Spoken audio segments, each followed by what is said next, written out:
The controversial, continuous, overarching issue. I'd like to welcome our special guest, United States Secretary of Homeland Security, Tyler DePino. Now, Secretary, I'd like to impose the broad question: what can the United States do to help the world's terrorism issues? Well, the United States must focus on homeland security because it secures the nation to focus on other aspects of prevention. Dramatic change in economic structure would not be necessary, and prevention of nuclear terrorism would be a greater concern. So, do you believe that we as a nation should focus on homeland security rather than terrorism at its roots? Well, yes, because focusing on homeland security also aids us in being able to focus on terrorism. Because without the homeland security, we don't have the safety and don't have the knowledge that we are safe. We're like at our homes, and without that homeland security, we're vulnerable to terrorist attacks. More so than if we were to focus more on the roots of terrorism. Because we were focused directly on the roots of terrorism, that leaves us wide open for terrorist attacks. What downfalls in the nation's economic structure could occur if expenses are greatly aimed toward terrorist prevention? Well, we do contribute a lot to counterterrorism, which I'll most likely bring up later, and we do contribute a lot of funds already to counterterrorism, and by contributing more, the economy could easily have a downfall due to the fact that we already put so much money into it. I mean, we have all of our assets put away and put into things already.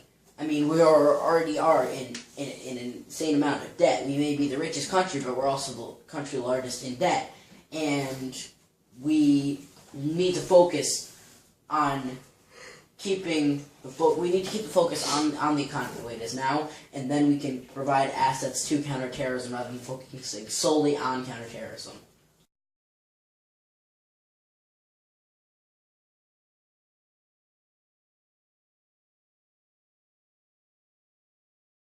Welcome back to 60-minute special terrorist talk with United States Secretary of Homeland Security, Tyler DePino. Tyler, Osama bin Laden once stated that Islam is like a nuclear bomb and of itself. Could you take us through why it is so? Well, see, Islam is like a nuclear bomb, quite literally and metaphorically. I mean, it's quite literally like a nuclear bomb in terms because there's a high probability that in the near future there could be a nuclear terrorist attack, and that could be catastrophic, but also metaphorically, due to the fact that, I mean, the Shia and Sunnis have been fighting since the origin of Islam, and that's like a nuclear bomb. It could explode at any time. Is it true that the price to gather enough enriched uranium to create a nuclear bomb is just over $5,000? Well, I mean, in a manner, yes. So for a small nuclear bomb, that would be about 140 pounds. That's about the minimum to create a nuclear bomb that could do great destruction, which a terrorist organization wanted to do. It's about $36.80 a pound. And for enriched uranium and plutonium, and a terrorist organization would most likely acquire that through Moldovan militia that acquired their nuclear materials from Russia, and that would be at a high price due to the fact that the Moldovan militia want to make a profit. But yes, it would be bit over $5,000. So yeah. Will ISIS be a major threat in the world in the future, seeing that they have lost around 6% of its territory and have had a major decrease in numbers in recent years? Well, yeah, ISIL has had a major decrease in the numbers, but they also have had a major 60% decrease in their territory over the past few years, and they probably won't be as much of a threat in the future due to the fact that without the sole purpose of our counter-terrorists aid going towards stopping ISIS, I mean, it's already decreasing on its own. So with the threat of the Syrian civil war imposed on it and the radical ideas, it's just going to aid in the downfall of ISIL. We don't have to contribute as much as we would have to if they were at full strength or growing. Why is that bombing so good to 50% of all terrorist attacks? Well, terrorist attacks occur in many forms, and most terrorist attacks occur in the form of bombings because they are easy to make especially dirty bombs, in which most terrorist organizations will use to commit their terrorist acts. And these bombs they're small, they're portable, and they have a large blast radius that can do much damage to many civilians. Is the United States at the forefront of the main target of terrorism? If so, what's at risk? The United States definitely is at the forefront of terrorism or being targeted by terrorism. Because, I mean, while terrorists can do things in other nations or other parts of the world easier, they want to be attacking the United States, a major nation. They want to show their power. They want to show what they can do. So they want to attack the United States. But by increasing our Homeland Security funds, or maintaining our Homeland Security funds, and not focusing at all on counterterrorism, we are able to prevent the attacks on many places such as military bases, metro and rail systems, chemical plants, liquid natural gas storage, dams, and biolabs that are at major risk of attack throughout the country. How many money on average does the United States spend yearly on counterterrorism? Well, the United States spends about $16 billion a year on counterterrorism, and that's in recent years.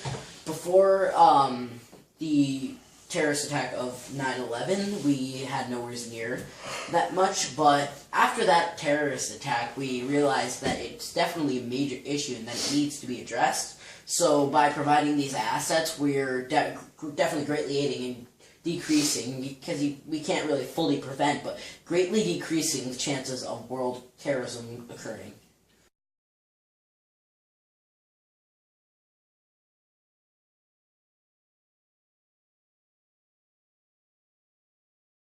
Back to 60-minute special terrorist talk with the United States Secretary of Homeland Security, Tyler DePino. Tyler, could terrorist organizations probably ally with another anti-United States nation such per se North Korea? Well, yes, that could occur. I mean, both the terrorist organization and the nation of North Korea have made nuclear threats. Depending on the way you look at it, terrorist organizations have said that they would want access to nuclear weapons or nuclear storage to be able to use it on the United States. But nations such as North Korea have already imposed that they're attempting to bomb the west coast of the United States with nuclear weapons, in which there are a lot of very heavy populated areas such as San Diego, Los Angeles, and San Francisco.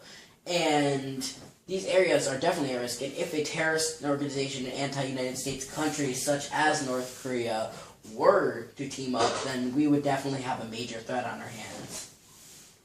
Is the Russian government committing acts of terrorism through the direct involvement of the Syrian civil war? Well, I mean, in a manner, yes, because or should I say Vladimir Putin, since it is a dictatorship, I mean, he is enacting these bombing runs on Syrian civilians, and he's siding with Assad's government, who's committing terrorist acts upon themselves. Like Assad's government, the Russian government, and ISIS are committing terrorist acts on the Syrian civilians who are trying to gain their territory back, and on the Kurds as well. So, I mean, the Russian government is directly committing terrorist acts due to the fact that they're bombing the Syrian civilians, and they don't really have any reason to do so.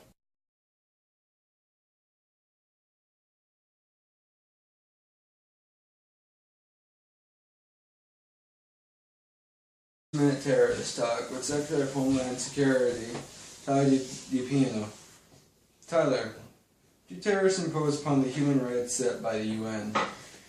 That is both an important question with a pretty obvious answer, but terrorists definitely do infringe upon the rights of many of the human rights acts put forth by the UN, because they're targeting civilians, and those civilians do have their rights. They have the right to live in a peaceful manner and not be attacked for doing absolutely nothing and being completely innocent. So they are, in fact, infringing on their rights, and that's really the most important out of all of what we have discussed tonight. And we have to realize that by preventing terrorism, we're not only preventing damage from being done to certain countries' governments, but we're also protecting the people, and we're supporting the UN's enactment of the Human Rights Act. Well, Secretary, it looks like our time here is up, as it was a pleasure to have you here tonight on our special edition of 60 Minutes Terrorist Talk. Hope to see you have again here in the future. And to wrap things up, the signing off 60 Minutes